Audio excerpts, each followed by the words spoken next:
Good evening, everybody. Yeah. Good evening, everybody. It's a pleasure to meet all of you who have been working in this field in different capacities. Education itself is politics. Denial of education is a politics. Providing education is a politics of empowerment. The National Education Policy 2020 is nothing but a denial of education. We have moved ahead in the 75 years.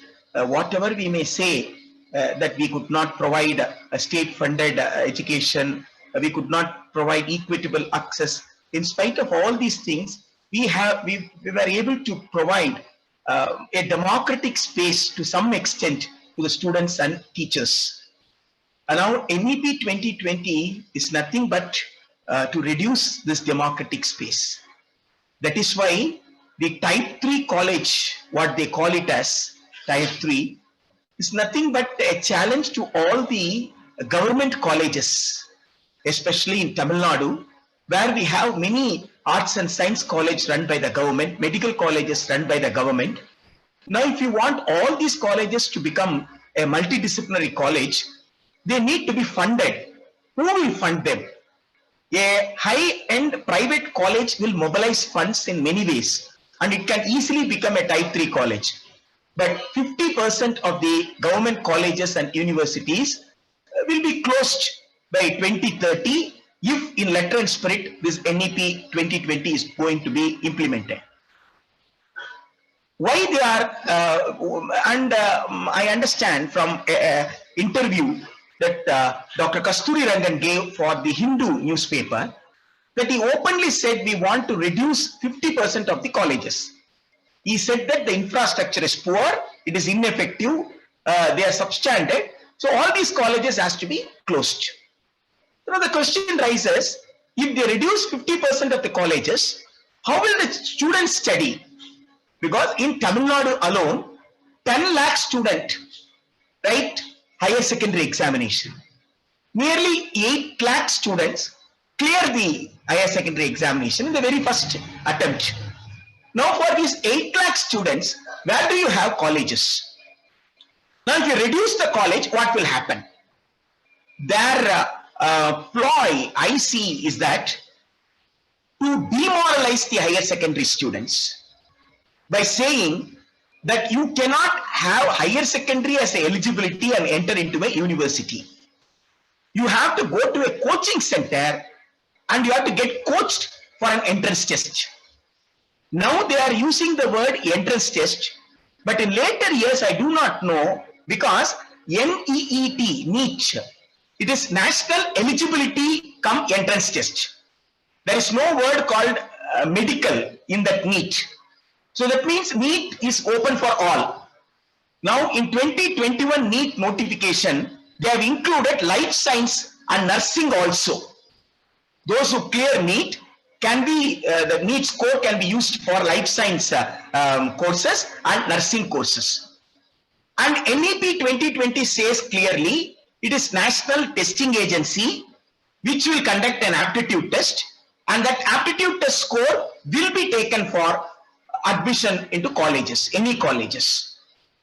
So I don't think that it is a mere entrance test. It is something beyond the entrance test.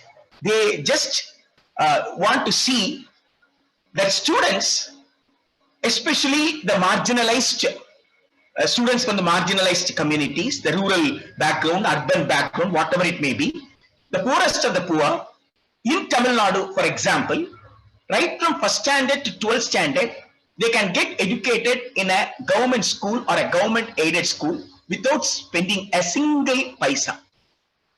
They did not spend a single paisa till they complete higher secondary, even the exam medium students.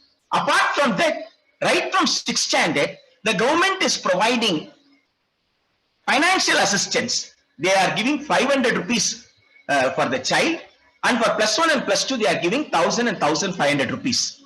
This is an assistance that is given for the children to use to make themselves equipped in many ways, apart from many other educational kits that is being given free of cost. Now, what is the challenge that you are posing? You are posing a challenge that you want to get educated without spending a single pie, and you want to come to higher education. How it is possible?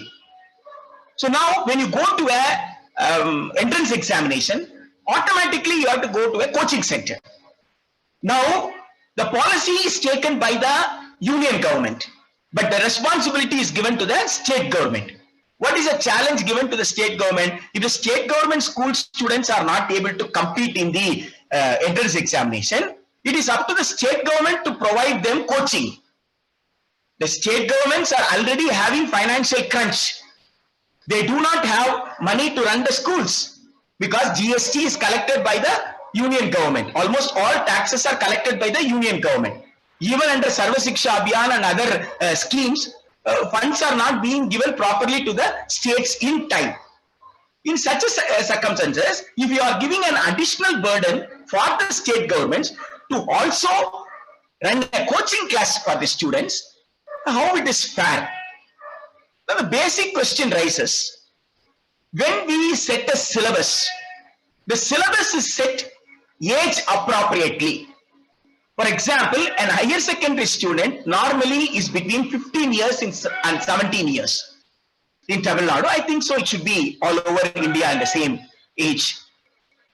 Now, a child between 15 and 17 is given a curriculum, a syllabus, a textbook, and a pedagogical method, and the child is evaluated.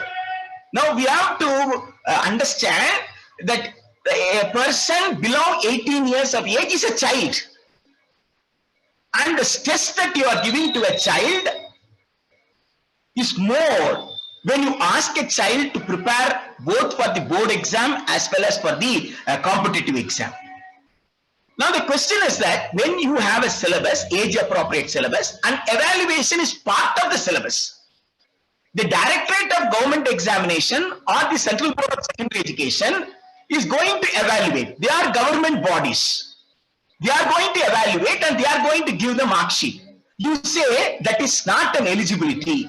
Why it is not an eligibility? Why it should not be taken as an eligibility? You say that entrance test or an eligibility test conducted by some agency should be taken as an eligibility for a course. As far as the medical is concerned, it is NEET, conducted by the NTA, National Testing Agency. Why this duplication? When you have already tested a student in a particular syllabus and the test is being conducted by the government in a most strictest manner, and if you find any lacuna, when you find any problem with that, you have to advise the government to overcome that problem. If you find with the question paper not able to test the competency of the students in all aspects, then you have to advise the governments to improve the question paper. Give them additional time, or whatever way that you want to do, you can test the student. But once you have tested the student through the board exam, it should be the basis for higher secondary, higher education.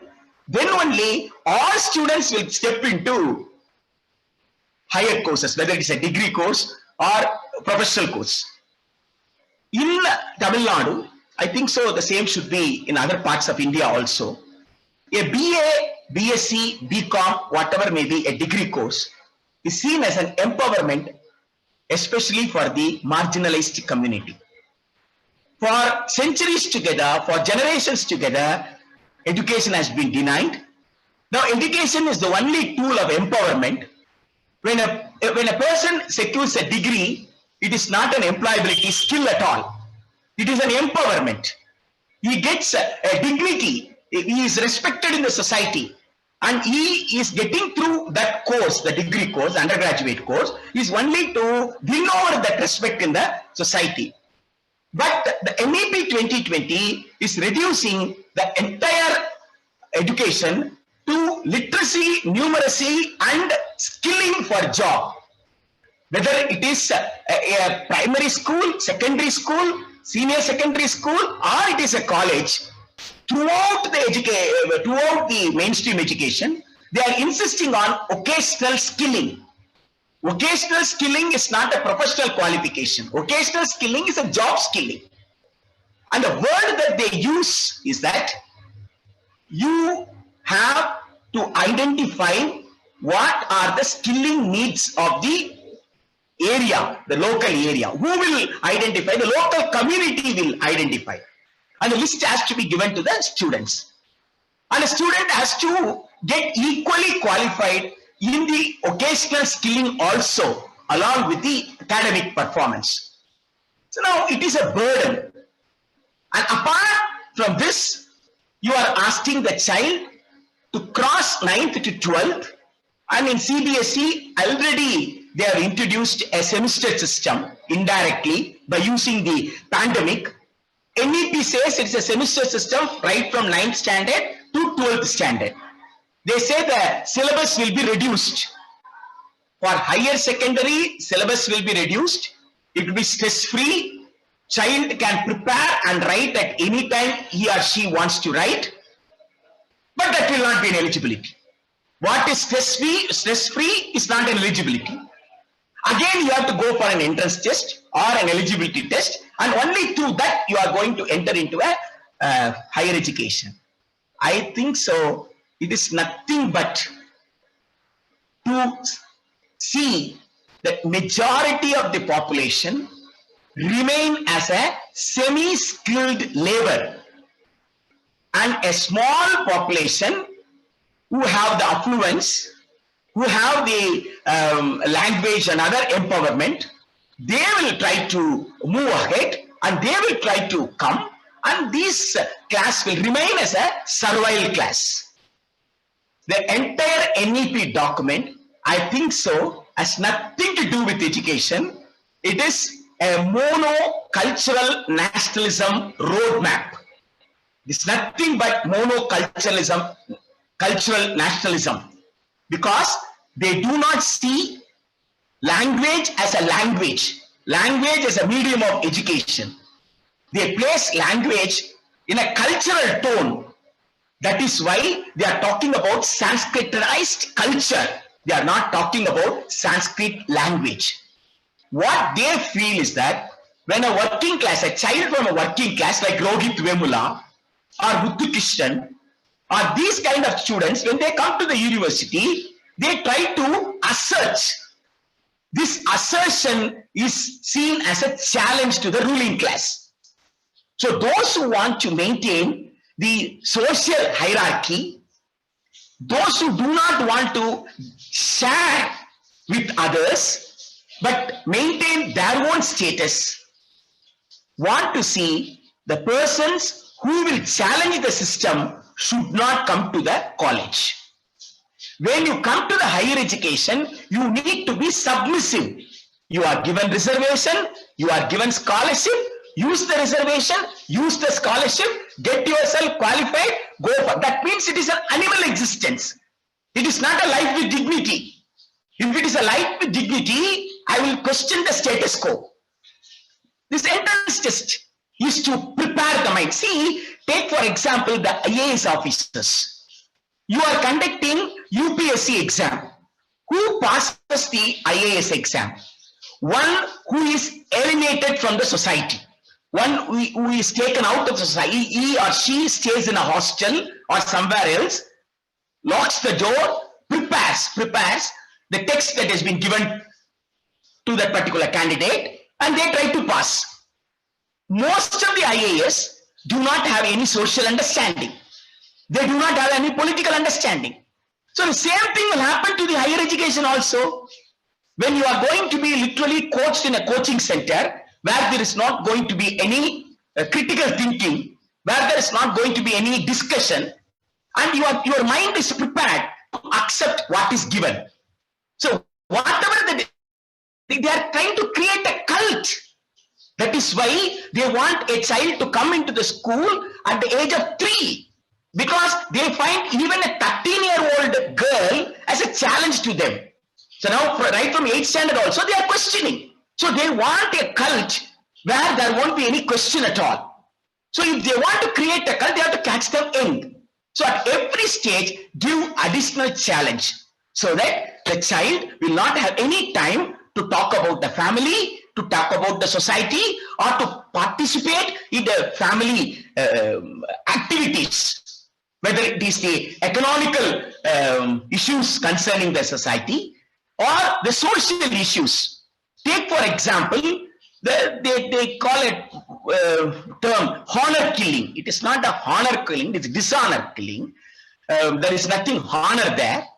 A child, a girl is killed, a woman is killed, or a man is killed. Take the brother or sister of the person, the victim. What kind of a social problem that victim's brother or sister will be having? And this victim's brother or sister has to attend the school, not only attend the school, after attending the school, also have to go to the coaching center. Is it possible? Is it really possible? So what you are making me do is that you are making me withdraw myself. You are saying that, no, I don't have time. I don't have money. My family circumstances does not permit me. So higher education is not for me.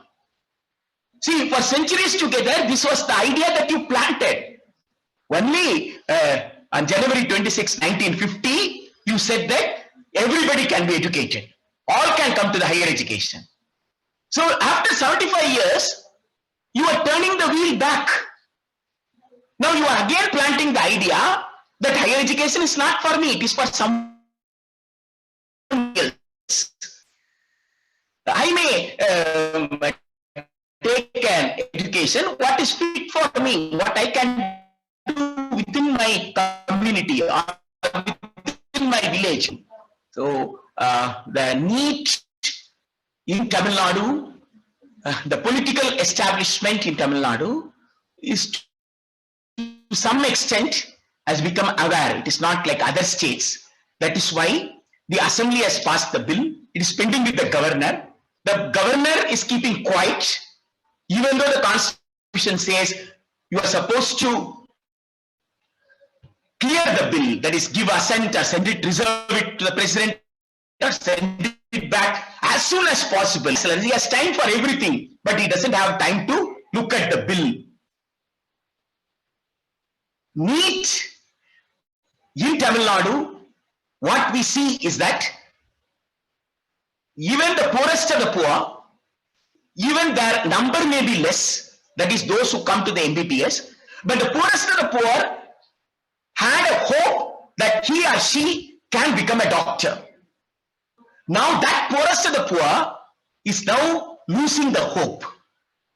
Since the entire family's resource is being spent for coaching, that creates a kind of withdrawal to the students. That is why you see lot of suicides.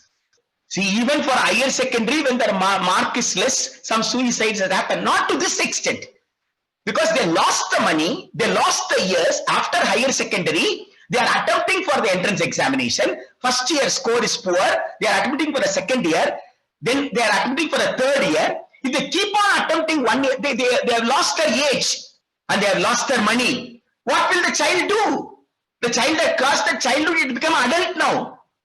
The child has got its own, the adult has got its own problem. So they end their life. This will only increase if the entrance exam is going to come for all the undergraduate courses. I think so. We have to step down and go to the marketplace. We have to step down, go to the places where ordinary people meet. We have to discuss with the people that what kind of a situation is being created, how the challenge is being increased for the students, and only when there is a popular uprising, I think so, we can make the government think over. I think so, the state governments, wherever possible, the regional parties, wherever possible, must be sensitized. Educationists should have an interaction with the political parties in whatever way that is possible to see that some kind of a voice is raised. If a voice is raised through all the forums, that is through the political parties, through the social organizations, through the people, I think so we can make the government rethink about this entire process. I wish to stop here. If there is any questions that at the end we can. Yeah. Thanks a lot. These are excellent points. And we also see that, there are 70,000 seats in Delhi University. And changing the filter, I mean, whether you use class 12th marks or whether you use an entrance exam, the number of seats are not going to increase. But what will certainly happen is that students coming from other states will find it difficult to come to Delhi University, or through a common central university entrance exam, it may become very difficult to enter central universities. And you have correctly pointed out that our task is to reach out to various state governments and regional parties to explain to them the situation and get a political intervention on the entire matter. Thanks, Gajendra Babu. We will now invite our second speaker, Devyaditya Bhattacharya.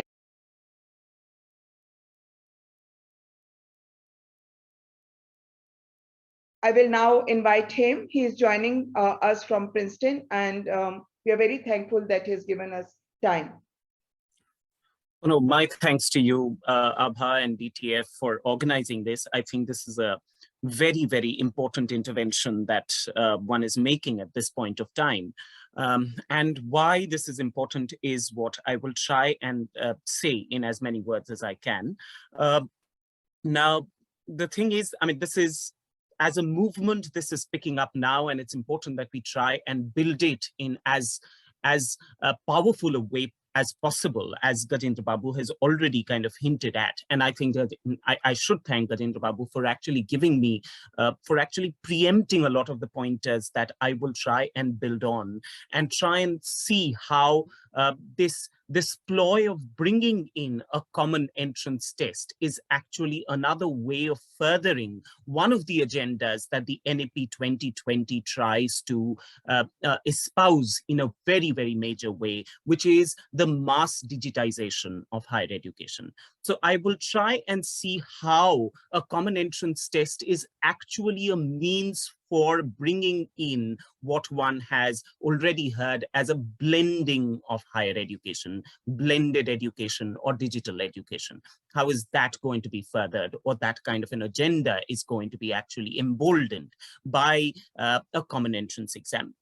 Now, so I will try and speak about two different kinds of impact, right? So that a common entrance exam will have, number one, on students, and number two, on the teaching workforce of the country as well.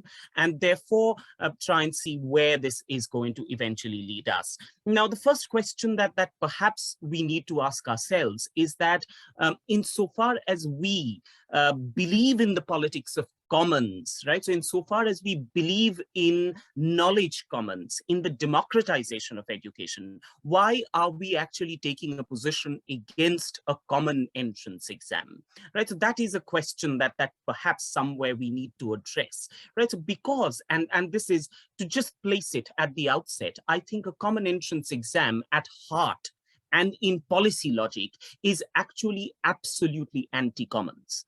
Right, so it has no imagination of what the commons is, right? And therefore, that is perhaps why we have to try and counter this. And why is it anti-commons is something that I will try and look at.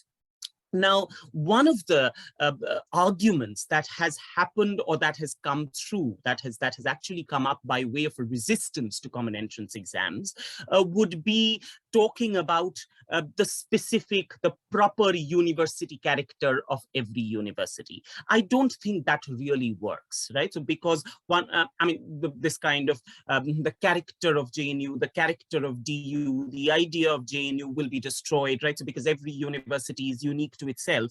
Now, as much as we know that all of that argument has a lot of let's say a lot of traction, right? So all of that argument is true, right? So in a sense, but that is not exactly an argument that perhaps will work in this fight, because with the government that we are faced with and with the kind of populist rhetoric that is its mainstay, right? So this exclusivity of every university character, right? So this kind of a uniqueness claim, right? So to every university is something that would not work, because it is exactly in order to destroy that uniqueness claim. It is precisely with the agenda of actually mowing down all universities to a common minimum standard, right? So that this kind of let's say an NEP rationale has been brought in. Now, one of the arguments that the government is using is that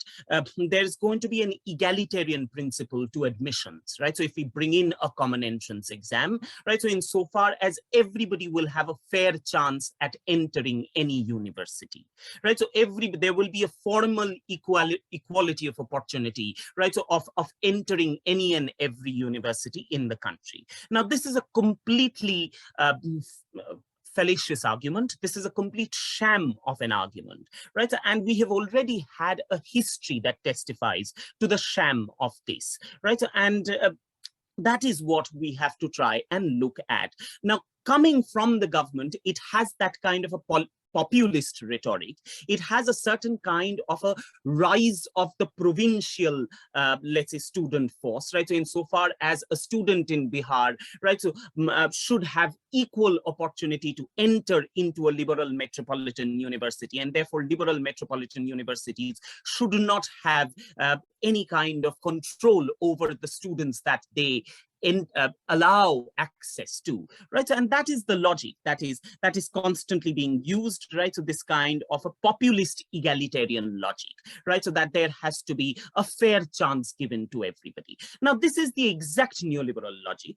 This is the exact kind of neoliberal competition logic, right? So where everybody should get a fair chance, right? And therefore we must open the system out, right? So we must deregulate systems of education, try and take away whatever individual administrative and academic control exists within university settings, right? So, and try and institute a centralized bureaucracy. So, and this is exactly the model for deregulating higher education, right? So creating a one-step process to everything so that you can thereafter go out and allow the entry of private investors within the field of higher education, and which is what we have seen happening. Now, the Central University Common Entrance Test is not a new phenomenon, right? And it is a phenomenon that exists for more than a decade now. And it was in 2010 that the CUCET was instituted in the context of a lot of the new provincial central universities that was set up in 2009. So there was a Central Universities Act of 2009, which went out and established 16 central universities in relatively remote, right, so provincial locations, right, and it was in the following year, in 2010, that a common entrance exam was devised for all these new central universities, though all new central universities initially did not join it. It was only gradually and in due course of time that about 12 or 13 central universities conducted their admissions process through this common entrance test, right? And from 2010 onwards, right, so this Central Universities Common Entrance Test has existed in let's say practice as well as on paper. Now, when this was brought in 2010, right, so there are different kinds of contextual reminders that one has to keep in mind. Number one, right, so in 2010, when a Central Universities Common Entrance exam is being brought in, it is immediately after the Mandal Commission recommendations and the OBC reservations are rolled out in institutions of higher education in 2008, right? And of course, those are let's say, larger contexts that one has to keep in mind, that with the entry of OBC students and with the expansion of seats, right? So with the expansion of access to higher education, the government increasingly goes out and hikes the cost of higher education, right? So, and that is part of the agenda, right? So that is actually purposed, that is actually served by the CUCET. Now, in 2010, when the CUCET is set up, one of the arguments that is used by the central government in bringing in a common entrance exam is that these newer central universities set up in provincial locations in order to democratize higher education, right, so have not been able to enroll enough students. And this is something that actually happened on the ground. I taught at the Central University of South Bihar at that point of time, and we would have departments, particularly the humanities and social science departments, functioning with 5 or 6 students, right? So we had a seat strength of anything between 30 and 50, and in any one particular year, we would have, let's say, 6 to 12 students entering these programs, right? So we would have political science programs running with 3 students. We would have Hindi courses, let's say master's courses in Hindi running with 3 students, right? So the English department at best would have, let's say, 6 to 9 students. So we would never be able to fill the seats, right? So that were there in these central universities. Now, the reason why these seats could not be filled was not because students were either underqualified or students could not make it to these central universities, because there were walk-in admissions being conducted, right? So despite walk-in admissions being conducted, despite there being several phases of admissions being conducted, right, so still seats could not be fulfilled. Now, the reason behind this was the fact that all these central universities had a way steeper fee structure than the older liberal metropolitan universities as we know them. Right, so for example, in a Central University of South Bihar, right, so one had a tuition fee which was nearly 30 times of what one had to pay by way of tuition costs in JNU. Right, so the tuition costs in these provincial central universities, which were meant to democratize higher education, were actually anything between 10 to 30 times higher than what was already in place by way of a fee structure in the metropolitan or the urban universities. Now, you set up universities in semi-urban, rural settings, provincial settings, but you keep a forbidden fee structure. Now, automatically, you will not have enrollments. Right, so automatically there will be lesser seats filled. And that is exactly what happened in all these new central universities, where we would have, right, so a rhetorical drive towards democratization of higher education, right? So, but on the ground, you would see that students would not be coming in. Now, faced with such a conundrum, right, so what the university administrations did at that point of time, right, so in collaboration with the central government, was that they set up a common pool of admission process, right, so through which there could be a common pool of applicants from across the countries, right, so who could then be used to both finance the coffers of the university, as well as fill the seats of these departments which were undersubscribed. And that is how the CUCET was actually brought about. Now, clearly, at the heart of a common entrance test, therefore, is a forbidding fee structure. Right, so is a partial privatization of the right to higher education. So it is anything but common in nature. It is anything but a commoning of education, right? So it is one way of basically bolstering gross enrollment ratios, the latest fetish of governments of the world, right? So it is basically one way of bolstering enrollments without necessarily looking at the structural conditions that enable enrollment, that enable access within higher education, which is fees, right? So student tuition, right? Now, Now, what will happen with this rollout of the CUCET into the other universities, into all the central universities? So far, it was limited to, let's say, 12 or 13 central universities, and all of which were these high-cost provincial universities. Now they are going to be now the CUCET is going to be forcefully made applicable to the low-cost metropolitan universities as well. Now, what is that going to do? Now, obviously, it will naturally create what I understand a certain caste and class-based segregation between universities. Now, these provincial central universities, which anyway have high costs of enrollment, are not subscribed by the marginalized students, by the socially deprived students who they were initially said to be instituted for. So anyway, these spaces, these central provincial universities are actually the spaces of a burgeoning caste elite.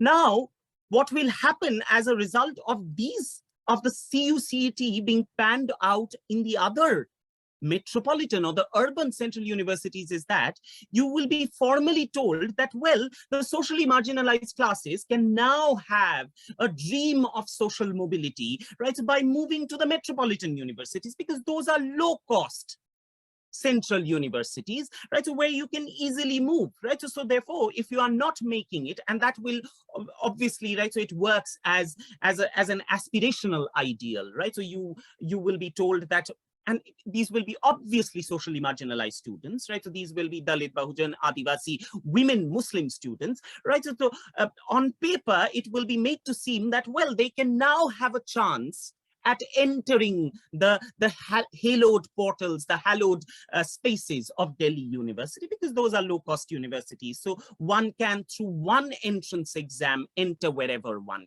wants to.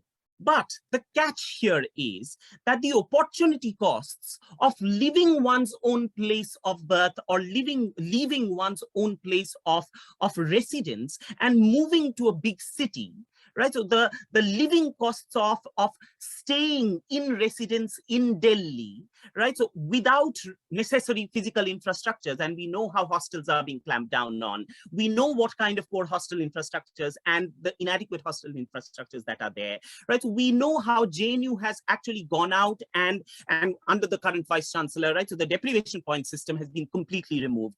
So without those kinds of social justice mechanisms, right? So without necessary physical infrastructures, right? So you are only giving the low-cost metropolitan university as an option to socially marginalized students, but also saying that if you have to subscribe to that adventure of liberal education, the adventure of the metropolis, then you will have other out-of-pocket expenses, which are basically the opportunity costs of getting higher education at all.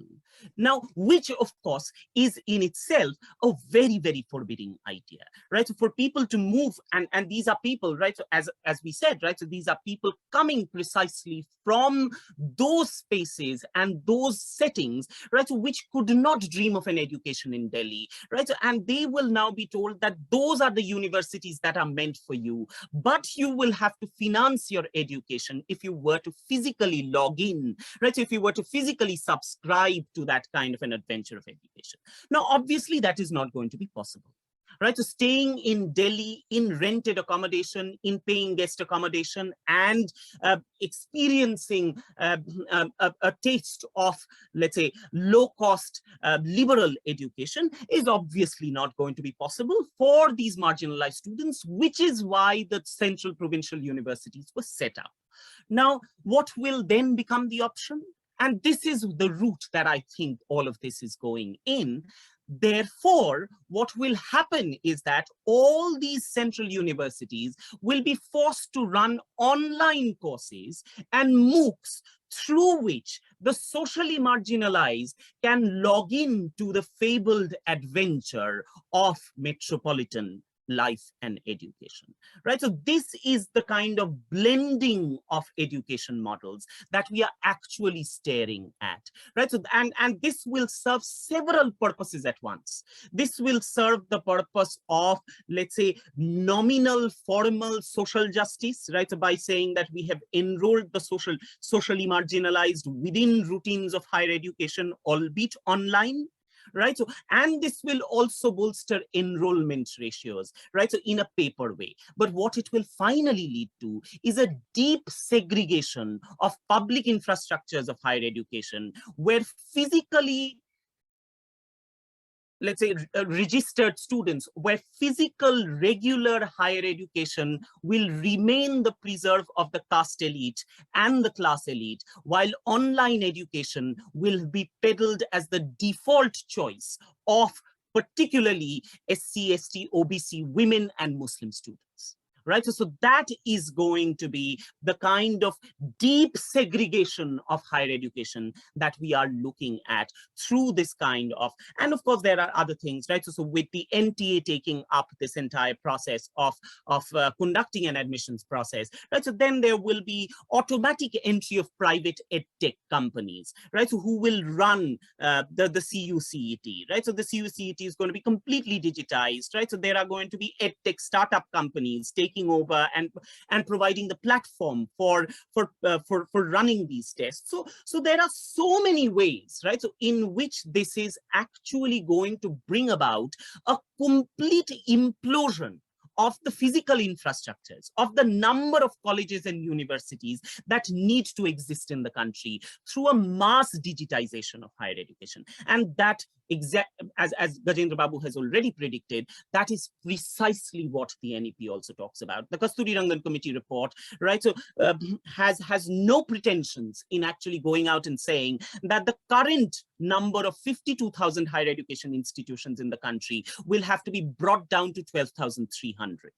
Now, so which basically means that we have to reduce, and very interestingly, right? So while it says that the number of higher education institutions has to be made 1/4 of what it currently is, the number of enrollments will have to be doubled.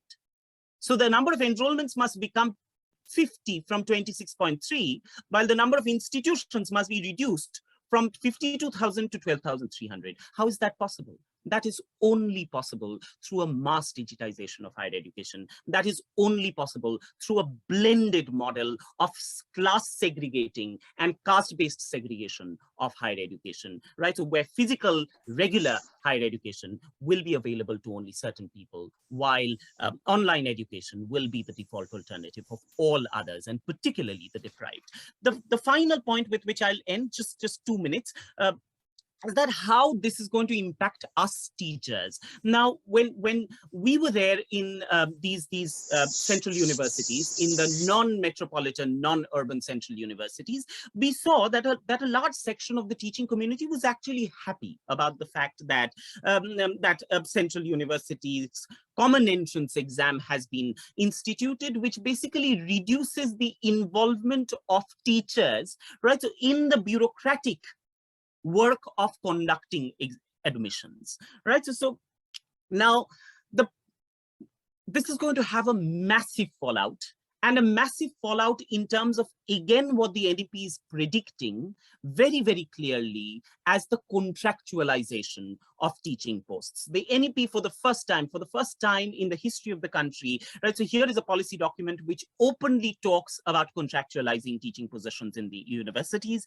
And it goes on and says that we must institute tenure track positions rather than tenured permanent positions, right? So for the first time in the history of educational policy, there is something like that avowed, right? So in the nationally proclaimed educational future of the country, right? Now, how this will, now, just to take the example of DU, right? So we know that the summer months, right? So, and the claim to summer salaries, right? So for the ad hoc teachers, right? So often comes on the basis of, technically, right, so often comes on the basis of the evaluation admission work that they are expected to do, and they do in bulk.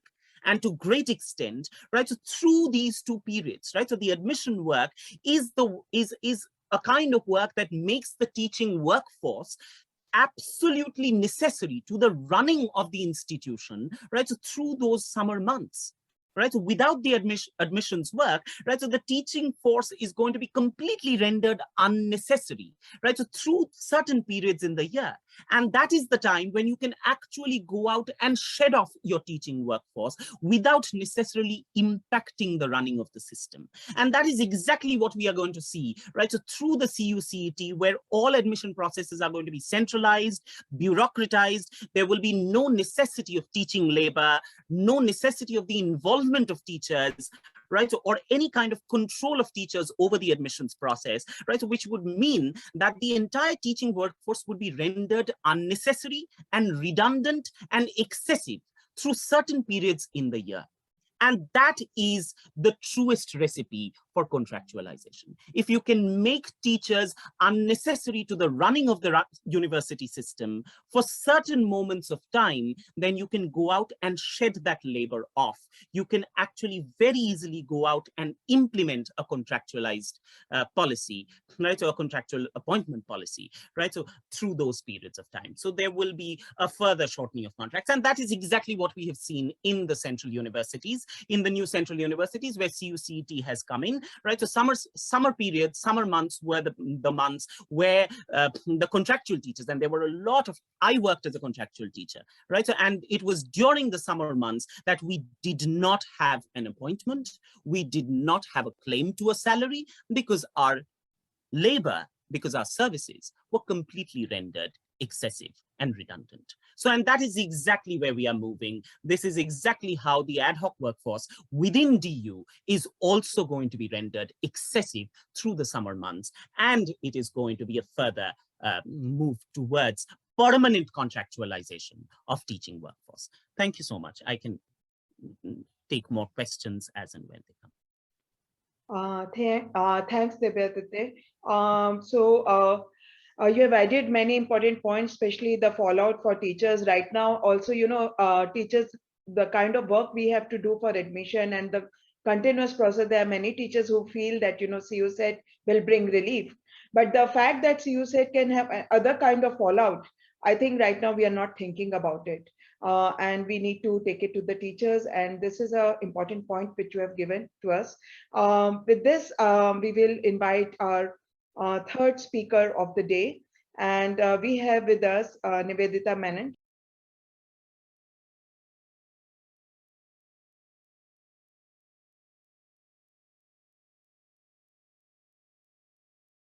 I will invite Nivedita Menon to give her concluding remarks and also look at, this whole thing of coaching. So right now we are looking at parents not only spending money on the formal education in terms of school education or whatever, but also on coaching. And the third thing which NEP says that, you have to reduce the total number of educational institutions from 46,000 in the entire country to 15,000. So that additional burden. So what will happen to women education in all of this and of the marginalized section? I think we need to look at that very carefully. I invite now Nivedita, please, your concluding remarks, your own observation on the matter. Thank you very much. I hope I can be seen and heard, and I should warn you that my video is acting up. So if I just go blank, I will keep speaking. Thank you so much for conducting this event. Thank you for inviting me, friends of DTF, and thank you to Gajendra Babu and Debaditya for laying out the horrific future of higher education that we are now facing. It's very unlikely that I will say something very different from what they have. And so I will just present before you a critique of the online MCQ exam, which Aisha Kidwai and I had written together when it was first introduced in JNU. I'll present, that the ideas that we wrote then, I'll present some of them. So we know that there are two kinds of very drastic transformations in higher education which are underway, which have been discussed at length by Gajendra Babu and Debaditya.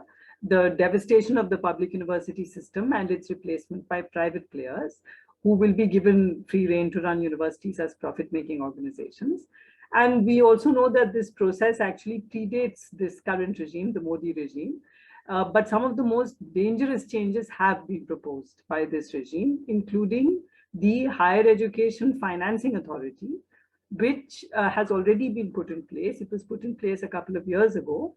And its purpose is to give loans to higher education institutions rather than they're getting grants from the government. JNU has already taken a loan from this institution, and this is a process by which universities will then have to repay the loans by generating their own resources, which obviously means higher fees from students, plus the kind of online courses nightmare scenario that Debaditya outlined. And the NEP as a whole is something, and we have to actually understand all this in the context of the NEP, which has to be rejected wholesale. I will come at the end back to this question of rejecting NEP. So we have the privatization and the transformation of the university, the higher education landscape in such a way that you basically ensure that very, very few students will have access to higher education. And this has to do with the kind of de-skilling process which Gajendra Babu explained, but it also has to do with the recognition of this regime that the universities have been the space where the strongest resistance to Hindu Rashtra have been shown all over the country. So the idea is to reduce the period which students will physically spend in universities, and that will be a great gain of digitization of education, that there will be no campuses, there will be no students gathering in a place and becoming politicized. So that is not, that is a very important, not byproduct, that is one of the key ideas behind digitization and reducing access to universities through this kind of common entrance exam. So we have to recognize that NEP is placed within an overall ideology of Hindutva and Hindu Rashtra, Hindutva as Savarkar defined it, and Hindu Rashtra. That is very clear. If you read, all of us who have read the NEP know that the values that are talked about again and again are values like discipline and so on, which are RSS values, and not once are the constitutional values of liberty, equality, etc. mentioned. The term reservations is not used, and so on. It's the document is an RSS document. So the online entrance exam, apart from the kinds of justifications for it that have been referred to by the previous two speakers, another important justification that is being made for online MCQ exams is that it will be somehow more objective. The narrative is that teachers in universities are left-wing, and that is why students are objecting to certain kinds of government policies. So, and that teachers select these kinds of students, and so these exams have to be made value-free in some fashion. And it is being argued that multiple choice questions are somehow more objective. Now, this is something that we have often, so this is a point that, since it hasn't come up today, I will bring up, but we have all made an argument of this sort at some point or the other, that we know that, now I'm not at this point talking about any kind of entrance exam for undergraduate courses. I completely agree with both the previous speakers that this is unnecessary. There is a school leaving examination and they are tested, and there need not be any further entrance exam, a separate entrance exam. I'm talking of the entrance exams for postgraduate courses in universities like HCU or JNU or Delhi University for that matter. And the way in which question papers were structured for the previous kinds of exams, which also included multiple choice components. But what we tested, as we know, was whether an answer considers certain kinds of texts. Are they using their reasoning ability? Are they thinking about the theoretical and empirical arguments in favor of or against their position? Evaluation of these answer scripts is done by hundreds of teachers over weeks. Then they are moderated by another smaller set. For consistency of marking, we are all familiar with the process. What could be a more objective process, right? But in fact, closed multiple choice questions of the sort that we are familiar with can be more ideological, less objective, because the student has to choose one of 4 options. They cannot consider a 5th option. And this works only if the questions are purely factual.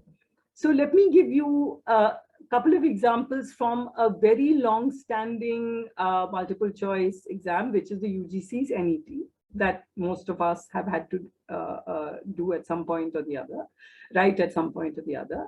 This was introduced in the late 80s, right? This closed multiple choice answers. And it has been clear that candidates who are genuinely research and teaching oriented find it difficult to clear this exam. This is because the UGC appointed quote unquote experts who set the questions are not interested in testing reasoning. But equally importantly, the questions are biased towards, and have been for a long time biased towards, particular ideologies, to which if the student does not subscribe, they still have to choose the only correct option that remains after the impossible ones are ruled out. So I'm going to give you 2 examples of the UGC, of questions that appeared in the UGC NET exam at different points. In January 2017, the following question was posed. Given below are 2 premises, A and B. From those 2 premises, 4 conclusions are drawn. Select the code that states the conclusions validly drawn from the premises. So, premise. Untouchability is a curse. Premise A is untouchability is a curse. Premise B, all hot pans are untouchable. Conclusions, all hot pans are curse. So if you hear a grammatical error, it's all in the question paper. The grammar of these questions is astonishingly bad. All hot conclusions. 1, all hot pans are curse. 2, some untouchable things are hot pans. 3, all curses are untouchability. 4, some curses are untouchability. Then there are certain choices you can make. Now, apart from the embarrassing grammatical errors, consider what the question assumes. That untouchability is a quote unquote curse, a term that implies divine or supernatural intervention, not a phenomenon that is deliberately produced and maintained through socioeconomic, cultural structures of oppression and exclusion. Second assumption, untouchability has been depoliticized by treating it across very many different registers. Fingers would be burnt by touching hot pans. Some humans are polluted by other humans' touch. They are placed on par. And all 4 conclusions are illogical in terms of the premises. So although one of those options appears to be the correct option, I'll spare you what they think is the correct option. The point is that it is deeply unsatisfying, both in terms of the idea conveyed as well as the logic, and it is deeply politically loaded. So this is your one example of a so-called objective type question. Here's a second example from the UGC NET exam of July 2018. Given below are 2 statements, one labeled as assertion A, other labeled as reason R. Select the correct answer from the code given below. Assertion A, the Cold War and decolonization process had discouraged more active involvement by the United Nations within state. Reason R, states have national interest as its prime interest. Once again, A and R are spectacularly ungrammatical, but the correct option, according to UGC here, is that both A and R are true, and R is the correct explanation of A, which is that it's true that the Cold War and decolonization process, for some reason, they're placed on par. Isn't that interesting? And that it discouraged the active involvement by United Nations within states, and states have national interest as their prime interest. Now, this is all highly debatable. This is the substance of international studies. They are not facts. They are statements that come out of ideological and theoretical assumptions. And it's broadly the realist school of international relations, but there are substantial critiques of this school and so on. So even someone who accepts realism could have actually 2 options here. The point is that all these are debatable opinions, not correct and wrong answers. And these are the kind of questions our future teachers are currently answering in order to clear NET or get JRF. And imagine this multiplied in quantifiably unbelievable terms for entrance exams for MA. The other point about online MCQ is human error. And I won't dwell on this too much, but the fact is that these exams are, they'll end up in huge errors. So in 2015, in the UGC NET exam for Persian, not a single candidate passed the exam because of the 125 questions in the paper, 94 had factually wrong answers. Set aside ideology, there were factually wrong answers. So the answer key, for example, said that the Zoroastrian god is called Khuda, but it's Ahura Mazda, many factual errors. A possible explanation that was being considered was that maybe a technician may have uploaded the wrong answer key. All right. But the UGC chairperson denied receiving any complaint, and students said that despite writing to both the CBSE and the UGC regarding the magnitude of the problem, they were told by the authorities to follow the standard process of grievance redressal, which is paying 1,000 rupees per question to challenge the answer. 94 of all the questions, something like 94 were wrong. So you're going to be paying 1,000 rupees per answer, per question to challenge the answer. So it's very clear that human error, the possibility of human error is huge. Another additional claim, which we actually heard for some time and may still be made whenever it suits them, is that online exams are saving paper, it's green, and this is the most ridiculous claim, because the environmental costs of non-biodegradable and toxic electronic waste is incalculable. So this is a ridiculous argument. What we saw in the process of online entrance exams is in different parts of India, serious problems. Servers have been down, university website had technical problems. I have a lot of examples of those. The B.Ed examination in Delhi University, the combined lot entrance test held in Lucknow. There are just so many examples. The central entrance test of the Devi Ahalya Vishwavidyalaya in Indore, 2 years running. All of this has to do with people going and sitting at the entrance, sitting in front of the computer, and they're unable to download the answer sheets, or the terminals have to be restarted, etc., etc. In 2017, the Mumbai University Vice Chancellor was asked to proceed on leave after massive errors in evaluating of entrance exams. So looking at these kinds of examples, it is very clear that even if, I'm just adding to the piles or the numbers of reasons why the online entrance exams are inequitable, unsustainable, and ideologically, they are extremely loaded, they are crude and crassly done, and all of that.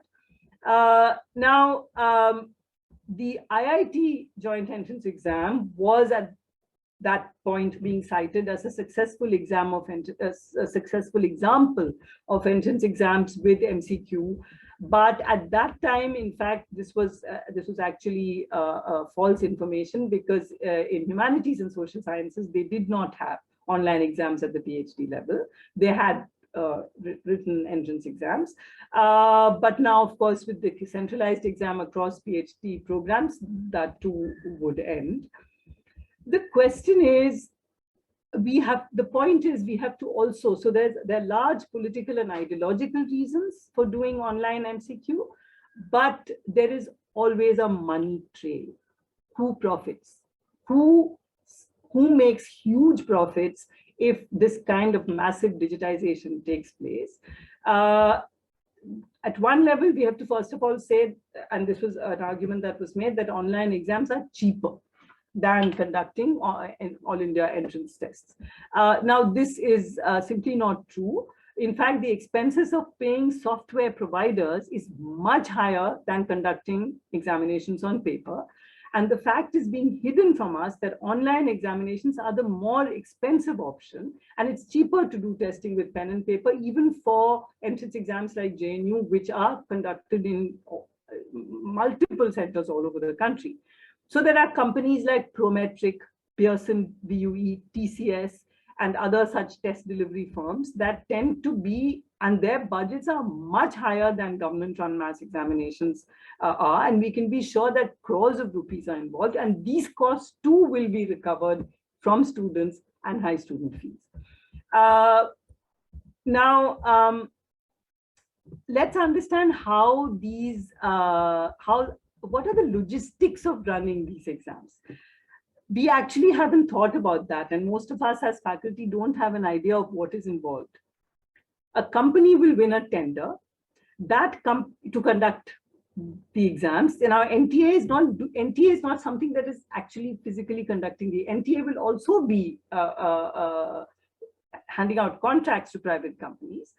They will then outsource the nationwide conduct of any entrance exam to certain identified partners. Then there are smaller firms all over the country that will conduct the actual examinations. All this expands the circle of unsupervisable entities. Now, if you take a university like JNU, the candidates who appear are over 1 lakh. I'm sure HCU and BU and so on have large numbers. Now, when you go to write an entrance exam, it's clear that computer terminals cannot be provided for every single candidate at once. So the exams will be conducted in batches at every center. This requires for every annual examination, and remember that they're also talking about conducting internal exams of universities online. Remember that this is not only for entrance exams. Online and MCQ and NTA conducting even internal exams of universities is on the cards. Now, let's just stick with the entrance exam. The exams will have to be conducted in batches at every center. This requires, for every examination, multiple sets of questions, because in MCQ format, questions cannot be repeated. For every 100 candidates, say, there would have to be at least 5 sets of questions, assuming every batch is about 20 candidates. And none of these questions can be repeated in the following years, because there is only one correct answer to every question. Now, essay type questions can be recirculated over time because there's no one correct answer, and the reasoning and arguments are what matters. So for MCQ, enormous banks of questions have to be built up. And what will be the quality of these questions, and who will set these questions? Because yes, some faculty do go to NTA and set questions, but they are not going to be able to fill the need for this kind of massive number of MCQs that are required. So question banks have to be created, and who will create those question banks? You will find if you do a Google search of costs of online examinations, the first several links are advertisements from software providers. So these software providers also offer built-in question banks. So what does education look like to such corporations and companies? And they're called ed tech companies. Debatitya referred to them in conclusion. They will answer questions and answers as well as the software to run these tests. What is the academic input that remains?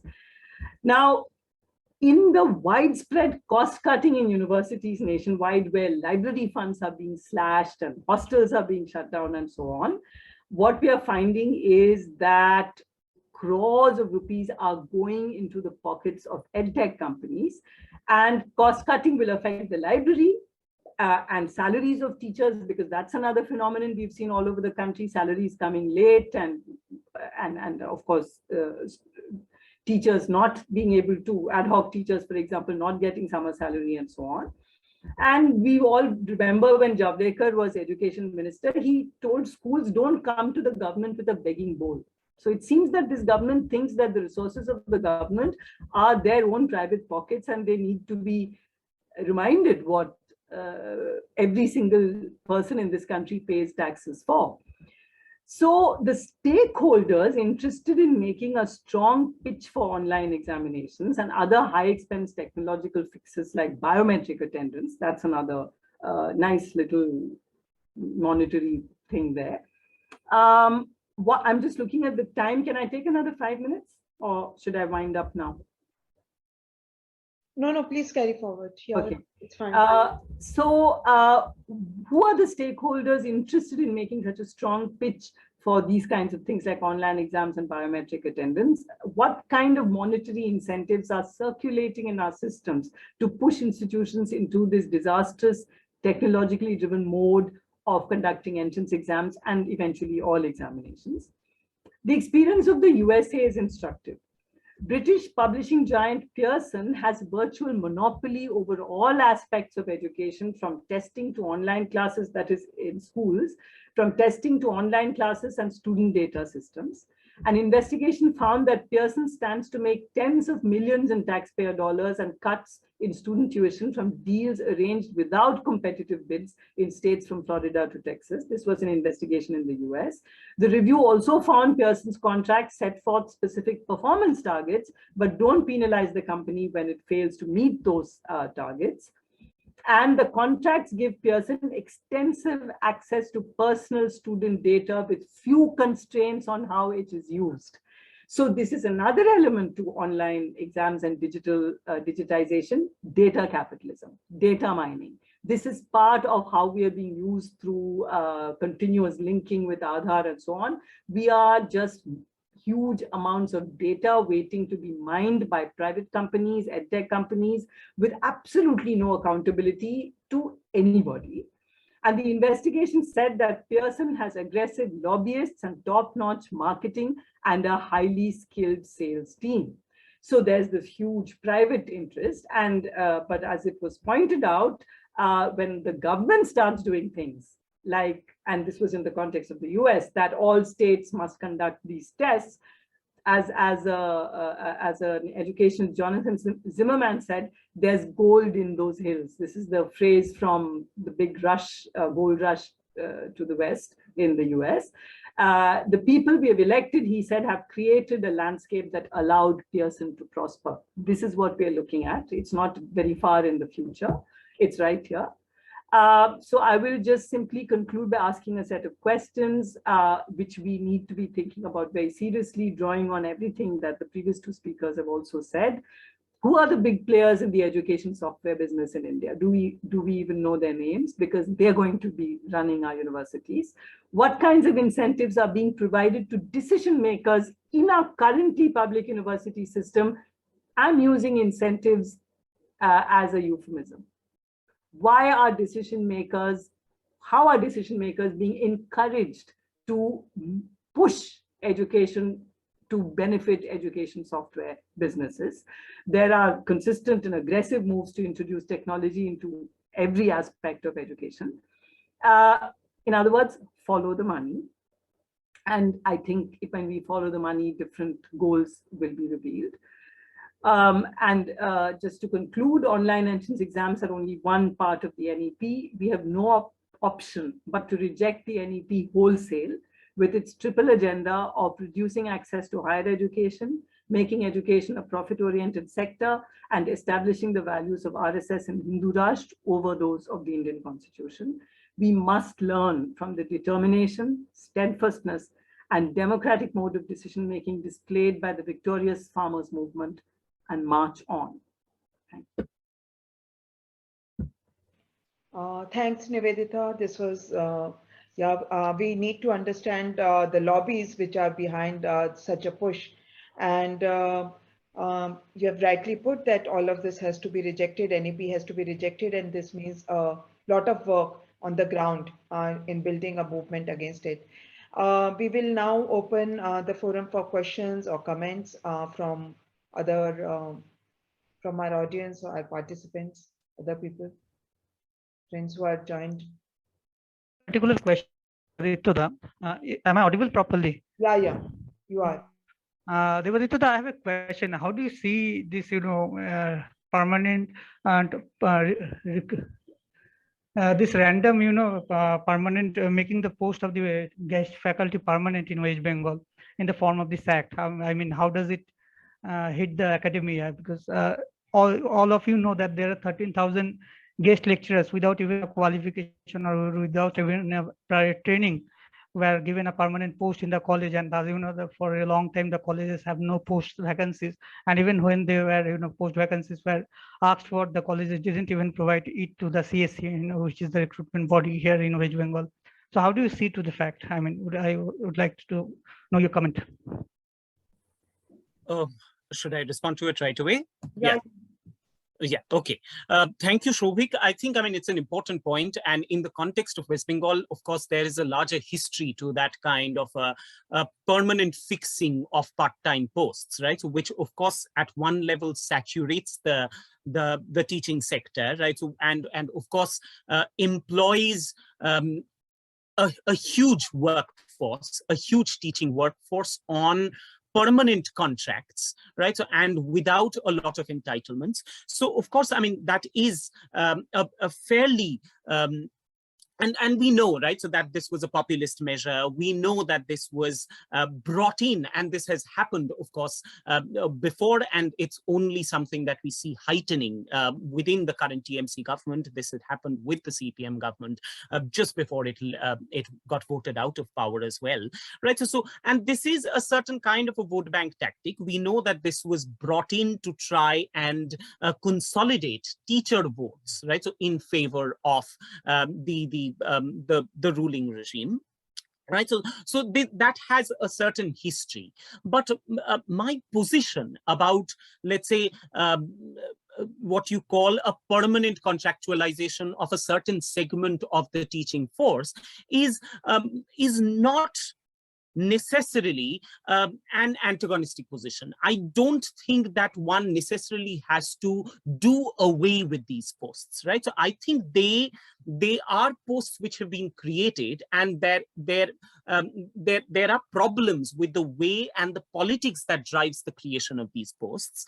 But I think what is more important is a certain kind of creation of teaching posts in toto, right? So within these colleges and universities, which otherwise function with next to no sanctioned positions, right? So there are departments which work with no sanctioned positions whatsoever. And there are people who had come in through political contacts, etc., right? So who had been teaching there for whatever number of years. So obviously they have a certain claim to the kind of, let's say, employment opportunities, right? So that are there in that college or in that university. And there is a certain kind of a cashing in on those expectations that we see the current government doing, as well as the previous government doing, right? So, but rather than doing it on this short-term kind of basis without necessarily creating employment opportunities, right? So, and dignified employment opportunities, it is being done as a certain kind of a populist vote bank measure, right? So, of course, what one needs to argue for is a larger creation of sanctioned posts. But of course, again, right, so with the kind of measures that one is seeing, right? So, and if the NEP is implemented in toto in the way, right? So there is eventually going to be a massive curtailment of any kind of need for creating permanent sanctioned teaching positions at large, right? So contractualization is actually going to become the order of the day. Precarious teaching positions, and that is, precarity is going to become more and more the characteristic of teaching appointments across the country. And in Bengal, of course, I mean, there is a certain groundwork that is already laid for it. It is only going to feed further and further. The NEP is only going to embolden those structures and entrench them further. और राममूर्ति जी आप बात रखिए. Okay. Am I audible? Yeah. आप बात रखिए. I have three small comments to make. Then I will have a question each for to Navidita ji and Devditta ji. One is comment is that probably there are three distinct issues which we need to look at separately, though all of them are certainly integral. One is having common entrance test, whether it's offline or online, itself is a one problem. And second, itself is a distinct problem, the outsourcing of any kind of test, including common entrance test, which has its own different kind of problem, which should be addressed integrally, but specifically because it involved a lot of money which is being amassed from the people. And thirdly, the issue which is being falsely propagated through NEP as it will provide chance to marginalized people. In that particular context, I have a question particularly first to Dev Dittedi, which is that by any stretch of imagination, how it can be claimed that it can provide chance to marginalize people, because looking at, if we look at the quality of test, the kind of exposure people in urban city are have, do we have in a rural area? How do we should expect they can go through, or they will able to pass these kind of tests? Do we see any logic behind that of assumption in practical sense? And my second question is to Nivedita ji, that particularly, did any of us in form of individual capacity or group could track to exactly any nexus between coaching industry, bureaucracy and politician, by which they are facilitating each other through these means, though the data is enough to suggest, but you referred in terms of what is being paid. And do we have another question I have to Nivedita similarly, that do we have any idea that any what is being paid to a national testing agency by any university or department? Well, I'm not clear that it whether it is paid through by the department or by the university as whole. Do we know anything what is being paid to this national testing agency, and how it is recovered from student at this juncture? Yeah, thank you so much.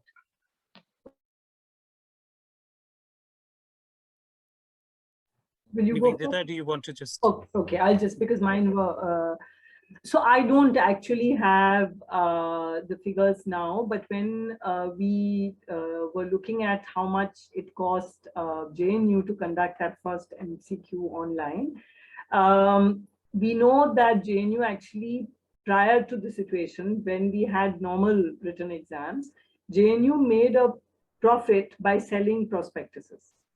So in other words, that was how cheap conducting the entrance exam was. I'm afraid Aisha would have been a better person to answer this question, but perhaps some people in DTF might know, but I don't have the figure, I'm sorry, but it's definitely way above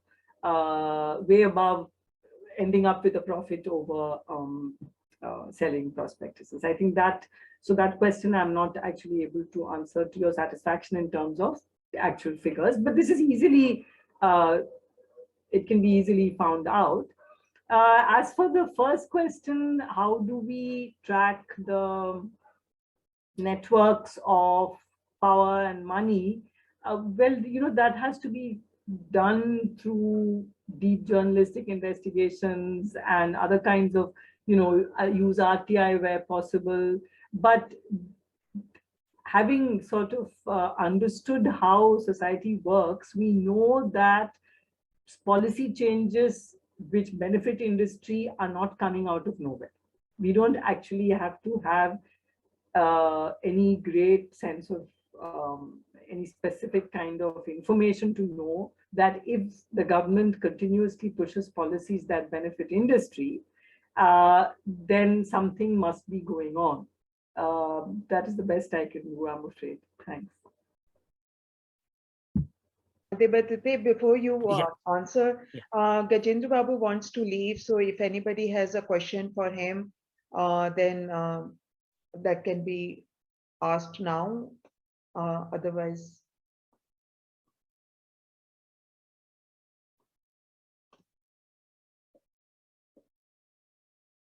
Yeah, okay, then thanks a lot, Gajendra Babu, because I think from the state governments, what are the issues and all of that you pointed out very well. That was not what we were thinking about till now. And these were very important insights.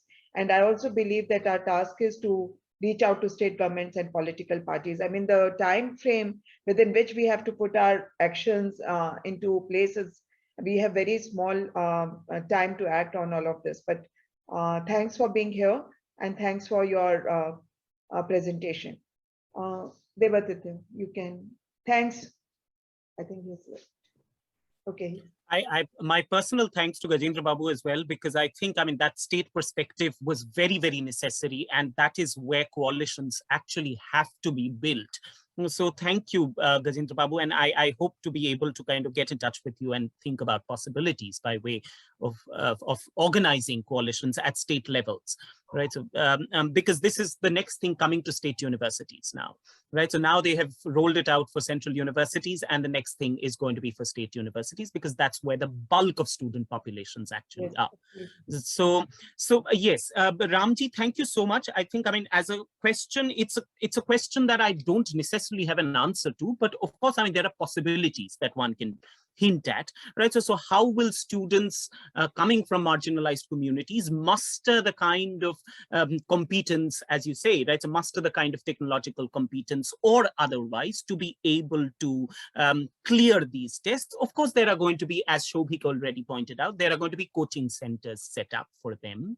There are going to be portals, right? So training people in entrance exam competence, right? So run by different edtech companies, as Nivedita pointed out. So all these startup companies, right? So particularly, like, let's say, not just startups, right? So we know what Byju's has done, right? So in the times of the pandemic, right? So all these, let's say, online portals, right? So all these edtech companies, most of which are again startups, will be given a free hand to do training exercises, pre-entrance exam like we have for NET and NEET, right? So we will have these kinds of private coaching rackets, online coaching rackets being run by edtech companies for students to go out and crack these entrance exams. So there is going to be, I mean, this is all a vicious, as we know, this is all a vicious cycle, right? So it is only going to reproduce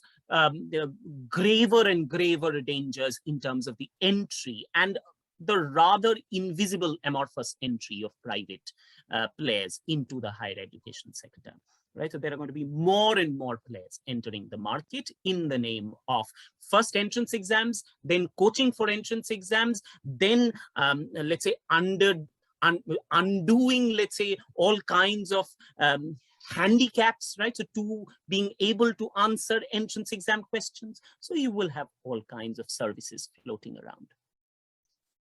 Naveen has joined back. So Naveen, you want to ask your question or comment? Yeah, am I audible now? Yeah, you are.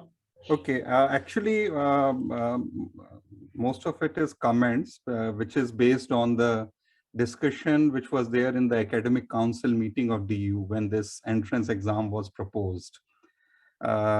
Mostly it was answered by the Dean Student Welfare. And before that, I would like to say that actually, to a larger extent, we lost the battle when RTE was imposed, right to education, where the public money was actually doled out to private schools. Secondly, when the I think Devaditya mentioned about it, another major blow was when this so many central universities started with a single bill under a single act. Yeah. Yeah. Another thing which a very interesting thing in DU Academic Council when this proposal was discussed, because at that time it was not very clear whether it would be a DU specific entrance or a central CU set kind of thing. At that time they were open for both because they were not very clear whether CU set will be made mandatory. The Dean Student Welfare clearly said that actually we are inspired by JEE.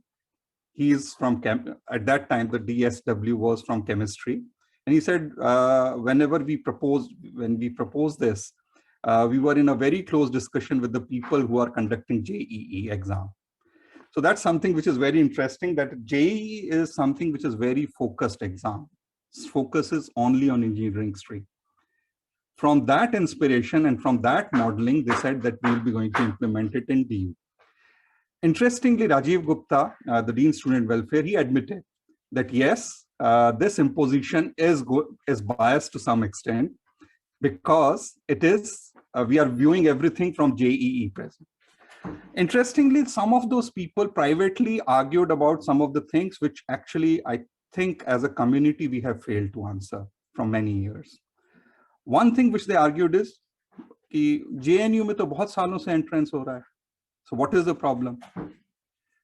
Remember, in the academic council meeting, it was not very clear whether it would be a CU set or a DU specific entrance examination. Secondly, what some of them privately argued is that DU English department used to hold admissions based on an entrance exam. That was English specific. So what is the problem if you have so many different streams of entrance exams? I mean, DU English department used to hold it, which was scrapped in 2013 when FIUP was introduced. So these are some of the things which actually were problematic. I mean, and that existed in our systems. And some of the colleges, like I can say my college opposed when this English department in DU used to hold the entrance-based admission. Another very interesting comment actually we have to see in today's one of those media reports. A college, a school principal in NCR region has said that this entrance exam will actually institutionalize the differentiation between colleges and courses. In DU, we know that whenever we counsel to the students, we say कि आपको course देखना है, don't bother about the colleges. But unfortunately, these things again were institutionalized when NAC and NIRF was imposed. We know colleges आपको देखना है, courses नहीं देखना. But this is interesting that one of the principals of a school actually argued about that this is problematic. Another thing which probably we haven't paid stress to it is that regarding the funding, there are many things which are being discussed, but I don't know how many of us have noticed, but in Delhi University, fairly large number of colleges spend almost 95% of their funds on salaries, more than 95% of the funds. And this has never caught the attention actually. And this is happening from many years now. Just check out the financial estimates of the colleges and you'll see that this is happening. In the same context, when we argue about students' fees and how it is to be funded, I would like to mention that one of the College of Delhi University actually took fees from the students and diverted it to provide laptops to teachers. That's officially documented. So, I mean, something we have to realize that these kind of things actually were happening, and these are the things which are forming the basis of what these people are arguing now. Because some of these things that JNU to karta hai, DU English department to karta tha, ab aapko kya problem hai? Look, so now regarding the workload and all those kind of things, I think in last few years we have lost a lot. I can give you the example, and I'm sure this is happening across the Delhi University. But if I give you specific data about, say, my college, which is I'm sure it would be universal across DU. In my college, we have a workload of about 330 faculties, and only 240 are working. Only 240 are working. So argue the workload reduction, no issues. We are already short by about almost 100.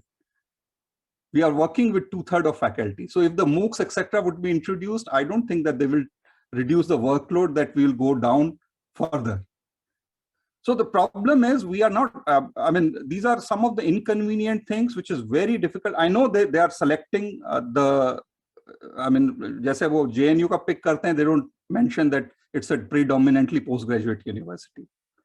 So these are the things, but they selectively pick up the things. But these are the problems which were there in our system. And that is what they are making use of it. And unfortunately, we have not objected to it. We have to a larger extent ignored these problems for a fairly good time. Thank you. Thanks, Naveen. Anybody else wants to add? I just want to ask few questions, Devadatta, because you talked about CU set in the 12 central universities which were brought together under an act. I want to know what is the language of these exams. Is it just English and Hindi? And then therefore, how do students coming from other states get marginalized if the exam is conducted only in 2 languages? Or is it open to more languages? No, it's not open to more languages. It is just English and Hindi, right? So these are the two languages. Of course, I mean, thank you. That's an important point, right? So it is only English and Hindi, and which automatically means that students coming from a lot of the state schools, right? So the state schooling systems with vernacular language training, right? So are automatically chucked from the process, are automatically eliminated from the entire admissions pool, right? So, but that has been the reigning rationale of this, right? So given the kind of fee structures that these central universities work with, right? So it is anyway not meant for the beneficiaries of the state schooling systems. The other right? question there, which I wanted to link to this is, you said that, seats were lying vacant. And right. CU said was also, the propaganda was that because of this, you will be able to fill all your seats. So what happened Right. to that aspect? Did seats get filled? And also, were they system able to sustain that number? Yes, maybe students are taking admission, but the dropout rate is such that, they again, by the time students go to the second year, it is already, the people Right. have left. Right. So what is your Yeah. experience there? Right. So there was an initial doubling of enrollments, right? So for example, the year that CU set got introduced, right? So there was almost across departments, there was a doubling of enrollments, right? So departments which were working with 6 students suddenly got 12, right? So, but which were again way less than what the seat intake, the official seat intake was, right? So the official seat intake was never quite filled, right? So we could never quite fill all our seats, right? So, but again, that is the battle that we tried fighting in these, at least in my university at that point of time, where we tried saying that until and unless one recognizes the cause for lower enrollments, which is higher fees, one cannot just go out and institute alternative structures, right? So, and bolster enrollments by some magical sleight of hand, right? So, and that is exactly what we were trying to argue at that point of time. But because these were provincial universities, which hardly ever make any news, that is again one of the problems with our higher education system, that anything that happens in Delhi to the metropolitan universities is automatically out in the news. But what is happening to these provincial central universities has never made news whatsoever. So this is a system that exists for a decade now, and it is only now that we are waking up to it, because it has come back to the, and this is the argument that the government is also using, right? So why must there be different systems for the same kind of universities? If JNU is as much a central university as Central University of Karnataka is, then why must they have different admission systems, right? So let us try and mow them down to a level playing field, right? So these are things. So that at that point we did try arguing that enrollments cannot be cured without necessarily lowering fees, and that is where the first obstacle to student admissions is. But of course, no, as you at the important point, right? So there was an initial doubling of enrollments, but that is where it kind of stuck, right? So because now you have a common pool of applicants, right? So who can be taken over several lists, right? So there are 5th list, 6th list, 7th lists, right? So all the students are thereafter accommodated in different universities, in these 12 or 13 universities. So, but it stuck there, but it never quite touched the seat intake, right? So that was originally mandate. Abha, I have one thing to ask Debaditya on the same issue. Thanks, Debaditya. On this issue, I just wanted to get more clarification that out of those 12 that you had, I mean, for example, were the reservation quotas ever filled up completely? And the loss was it to the general category or to the reserved category, the Right. shortfall of admissions? Right. The loss was always to the reserved categories, right? So yeah, always, exactly. by default, right? And that is, I mean, I tried making, because there was so much to say, right? It was always the caste elites, right? And which is how these universities have again become hugely feudal spaces, right? So working with the upper caste student populations, right? And upper caste teachers largely. So always the casualties would be reserved category students, right? So one could never fill reserved seats, and therefore one would have to go out and at the end of it, right? So when you have exhausted the central pool of applicants, what you would do is go out and do walk-in admissions for reserved category seats, right? So, and even then, one could not fill those seats because the fee structure is there, right? So there is 9,100 rupees to be paid at the time of admission, as opposed to, let's say, 330 rupees at the time of admission in JNU. And even in the unreserved category, there would be an economic filter. Very Exactly. I mean, there's a huge gradation of UR, Absolutely. different levels. So Absolutely. knock off the bottom completely. Absolutely. Okay. What's that?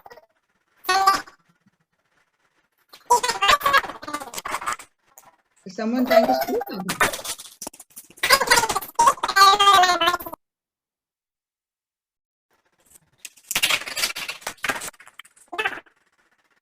Better just ignore it and carry on. I think Sanjay is trying to speak, but something's happening with his network, I think. Okay. So, Nandita, you want to conclude because there is just okay. one remark about, JNU having entrance exam or JNU being in semester system. When we were fighting against semesterization in Delhi University, this was also being given all the time that JNU has semester system. See, it is one thing when a unit is thinking about itself and has an autonomy, is free to exercise options.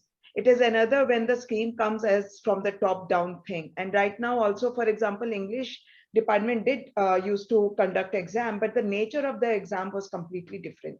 And teachers decided, and the questions were analytical, essay kind questions, and they used to take out time to check. And even in that, I want to add that, I don't know, maybe this was said by people in the academic council. I do not know whether this was pointed out or not. Colleges were free to either choose admission on the basis of marks, even in English, or go for that exam. So within the university system, also the colleges were given option.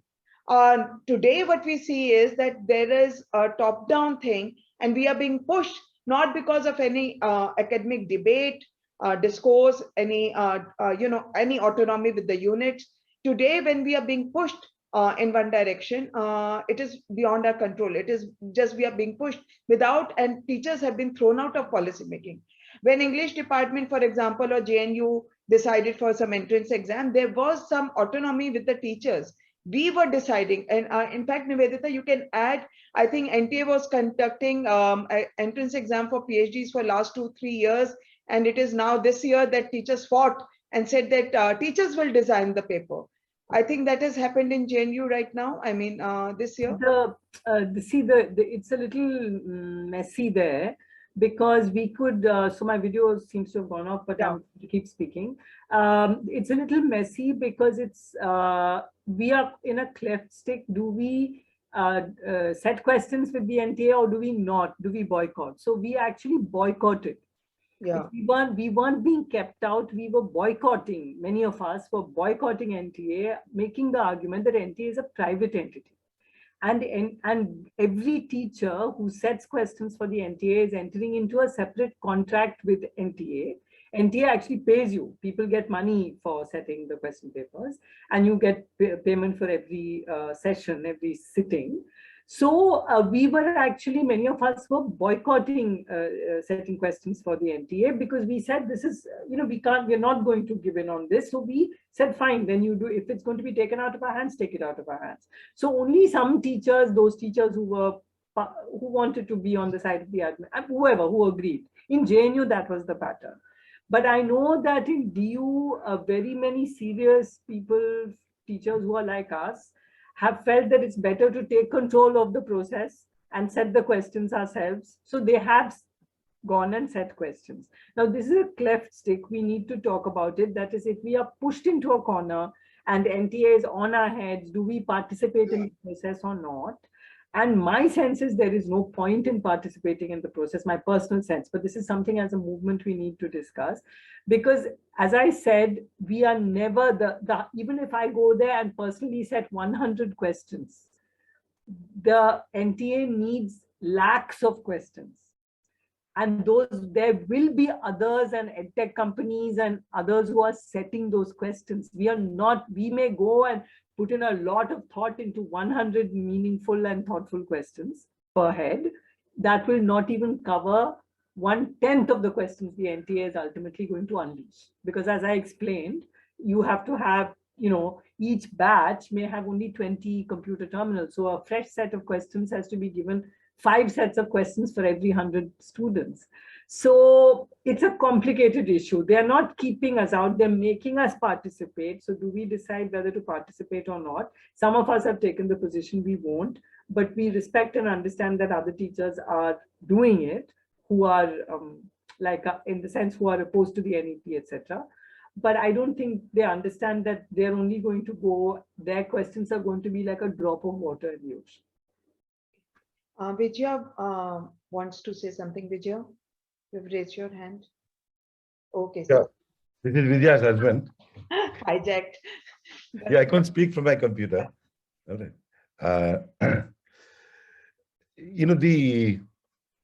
The relationship between, having this common entrance test and the edutech industry, the whole, private infrastructure that is necessary for a test to be conducted in the first place.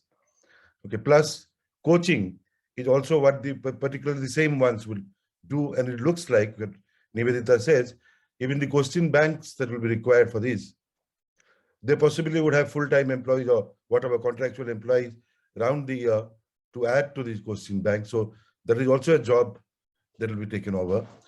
Put that even with a bigger market. At school level, as part of outcome measurement, that input does not matter, output matters, they are proposing the US system of testing, either the central testing or state level testing of every school, not in all subjects, but in outside testing. And one of the reasons for the rise of, a huge testing industry in US is precisely this. Teachers there not only have to teach their curriculum, they also have to teach for testing one. But for that, they use books which are published by Pearson. Okay, so it's a huge, industry push for that. Apart from, the fact that the whole NEP, envisions reducing the number of institutions, but doubling the input, and essentially by relying on online, or the blended has become a fashion for our last 15 years, I suppose, since pure online was to some extent discredited. But we're going to see a whole lot of online, pure online education. Okay, apart from the blended one will eat into even the minimal physical space that we have. Okay, that even that will be turned to, and who is going to provide the infrastructure for smooth conduct of teaching, examinations, or experiments, etc., etc. Again, the private sector. Nowhere in the world, I think universities have this kind of wherewithal or the expertise to be conducting this. So the entire digitization is occurring. The expansion is tapping IT in a way that the private sector, takes a bigger cut. And permanent, Devaditya's point of permanent contractualization being a state, well, partly comes from this, but it is hugely there elsewhere. The whole question of choices, okay, and along with not giving funding and the sanction position not improving over time, in fact, handing over each institution to make them autonomous to look for their own funding, okay, basically means choices would mean contractualization of jobs. Jobs contingent on demand. That's how they could, make autonomous. Even if you look at the draft NEP of 2019, I had not, because I have not read across the world the education policy, but the first time, autonomy of education institution meant very clearly the freedom to optimize resources. That business language. That is both in terms of what you're spending on employment, on employing people, and essentially it is saying hire and fire. That power to localized management. So the entire centralized bureaucracy that is coming in, the part of that is to facilitate a deregulated education sector, leave every institution to the market. Okay, lastly about the entrance test, specifically. The nature, I mean, fantastically described how it itself, finishes of criticality, could be ideologically tilted. JNU entrance All India, when it started, it was a big democratization. In the sense, JNU used to have entrance before that, but students had to come to Delhi.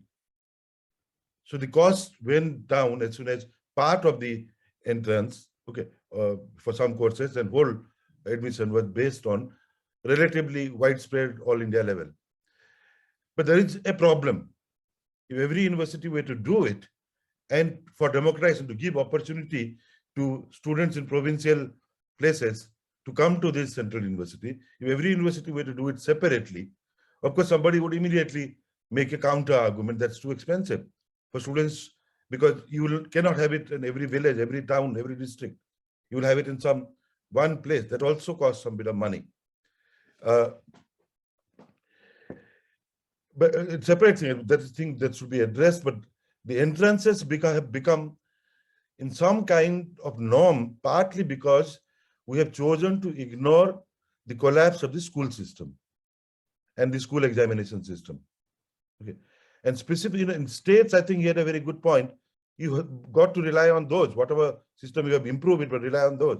But when it comes to places where students from all states are eligible, like in central university admissions, okay, marks alone, it also becoming discredited because of competitive thing that has gone over time.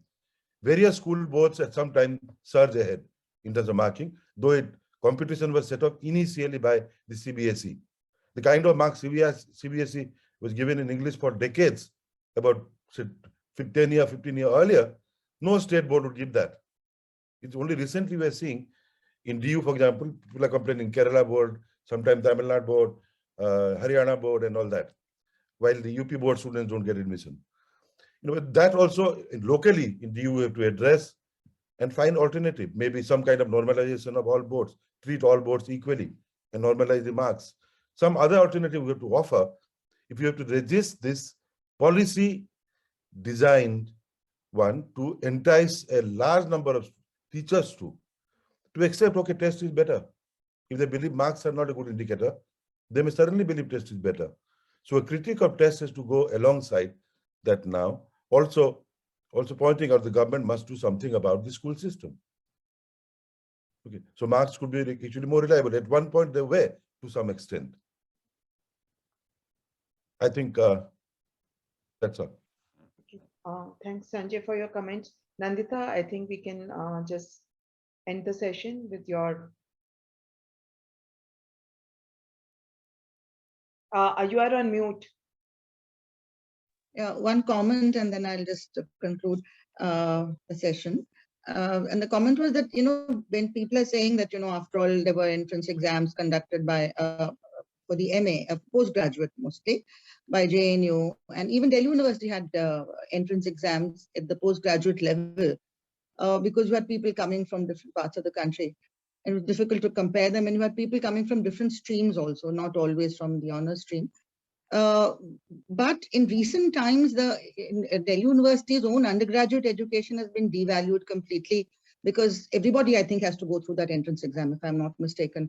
No, so we've had problems. By merit. 50%? Okay. Even now, yeah, postgraduate. Yeah. Okay. So it's one is that the sheer numbers are very different, and students coming out of school without having any kind of some sort of specialization, but they often choose to come out of that specialization and do it, like science students may want to study history honors or something.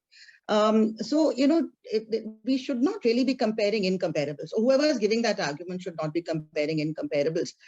Having an autonomy within the university to be able to conduct certain kinds of tests, in which also even the English test, use the class 12 marks.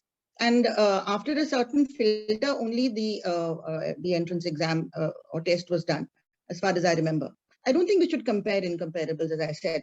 And the sheer numbers of people who are applying to the undergraduate level makes it clearly impossible for the university, as Sanjay said, to have the wherewithal to be able to conduct a common entrance exam for all the applicants. So it's naturally going to be outsourced. And therein, starts the problem. And so, I think that we should be a little careful. Of course, things were not perfect. There were lots of problems, but one can't use the problems to justify a quantum leap over the cliff into something which will be unthinkable, which is what is happening now. And the motive is clearly very different. So I would really like to thank all our speakers. It was really a wonderful session, and each one of you is an expert actually has ground level experience of movements of universities, of different forms of education in very different kinds of universities. And I think that has really enriched our session. Even in his absence, I'd like to once again thank Prince Gajendra Babu, who has a long history of activism, particularly in the South, where there's a lot of awareness about these things, and how he is emphasized on the denial of empowerment and dignity, and emphasis on maintaining social hierarchy, and in some sense turning the wheel back after so many years of working towards empowerment through education. Debaditya focused on the mass digitization through his own experience of the earlier 16 central universities, which had a Common Act, and all kinds of things were done to them. And also the impact on the requirement of teachers, and therefore of contractualization being around the corner as a result. And Nivedita, was, drawing on her own experience in JNU, the effect of these new entrance exams through the NTA, where, of course, there's completely dubious academic quality. God knows who's going to be making all these questions. Eventually, there may be some robots who are putting papers together. And on the, the entire sort of the money trail, the commercialization, the setting up of huge industries, which will therefore have their own lobbies, and in some sense, personification, you can call it, of our entire admissions process. So thanks so much. There's of course a lot more to go on discussing, but we'll have to close it here at this point of time, and maybe continue the conversation, in which we'll have to really try and build up a whole movement to try and have this thing roll back. I don't know if it will happen, but we have to really die trying, I think, in our lifetime. So why not? Yeah, exactly. So that is the hope. Yes. That we have, but we have to have a movement, somebody was larger than the farmers movement, because this is actually impacting us in an even worse manner, because it's really taking away every kind of intellectual empowerment, which of course also is leads to social and economic and political empowerment of all the next generation of young people in our country. So thanks all, thank you very much, and let's hope to continue this in later sessions. And on behalf of the DTF Seminar Committee, I would really like to thank the DTF Seminar Committee for having organized a number of series of these functions, of these programs on the NEP. Thank you very much. Thank you.